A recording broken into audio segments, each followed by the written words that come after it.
I'm ready. Are you ready? I'm ready. Number one, you need to have more fun. You need to have more fun. I'm not saying like this school, but I'm saying have more fun. Do fun things. Do your boxes, get prep for state board, do all the things you need to do, but you need to keep it fun.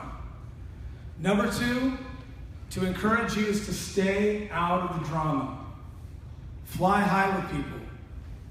Not too high. But don't fly low with people, or don't get low with people. Stay out of the drama. Pick your dreams over drama. If you're busy chasing your dreams, you're not going to chase the drama. Number three, find a mentor. Deborah Dietrich is your color mentor. Makeup mentor. Betty is my color mentor. I have business mentors. I am Liz's business mentor and personal friend mentor. Lifestyle mentor. So, what was point number one? Have fun. What was point number two? Follow your dreams, not the drama. Exactly. Dreams over drama. Even in your personal life.